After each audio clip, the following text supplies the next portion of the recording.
సచిన్ టెండూల్కర్ భారతదేశ క్రికెట్ కు ఒక దేవుడు లాంటి వాడని చెప్పడంలో ఎలాంటి సందేహం లేదు. అతడి పేరు వినగానే కోట్లాది మంది భారతీయుల హృదయాల్లో గర్వం ఉప్పొంగుతుంది. చిన్న వయసులోనే అంతర్జాతీయ క్రికెట్ లోకి అడుగుపెట్టిన సచిన్ తన అసాధారణ ప్రతిభతో ప్రపంచ క్రికెట్ ను ఆకట్టుకున్నాడు. అతడి బ్యాటింగ్ లో ఉన్న సమతుల్యత, సహనం ప్రతి క్రికెట్ అభిమానిని మంత్రముగ్ధులు చేసేవి.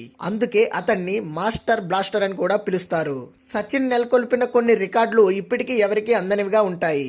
అంతర్జాతీయ క్రికెట్ లో 100 శతకాలు సాధించిన ఏకైక ఆటగాడిగా ఆయన చరిత్రలో నిలిచిపోయాడు. టెస్టులు, వన్డేలు, టీ20లలో ఆయన ప్రదర్శించిన స్థిరత్వం అసాధారణం. ఎన్నో సంవత్సరాల పాటు భారత జట్టుకు ప్రధాన బలంగా నిలిచి కీలకమైన మ్యాచ్ల్లో జట్టును విజయపథంలో నడిపించేవాడు.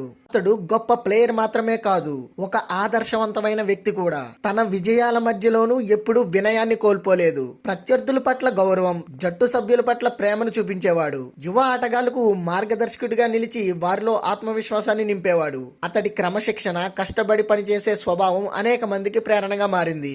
సచిన్ కున్న ఫ్యాన్ బేస్ ప్రత్యేకంగా చెప్పవసరం లేదు.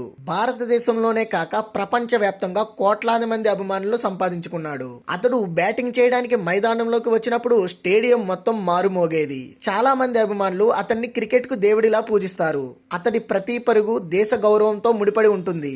భారత క్రికెట్ చరిత్రలో సచిన్ అందించిన విజయాలు చిరస్మరణీయమైనవి. 2011 ప్రపంచ కప్ గెలుపులో ఆయన పాత్ర ఎంతో కీలకం. ఎన్నో క్లిష్ట పరిస్థితుల్లోనూ భారత జట్టును నిలబెట్టేవాడు. అతడి ఆట వలన భారత క్రికెట్ కు ప్రపంచ స్థాయిలో గుర్తింపు వచ్చింది. సచిన్ టెండూల్కర్ పేరు వినగానే గర్వం, భావోద్వేగం ప్రతి భారతీయుడి హృదయంలో కలుగుతాయి. 2013 నవంబర్ 16న సచిన్ టెండూల్కర్ అధికారికంగా తన రిటైర్మెంట్ ను ప్రకటించాడు.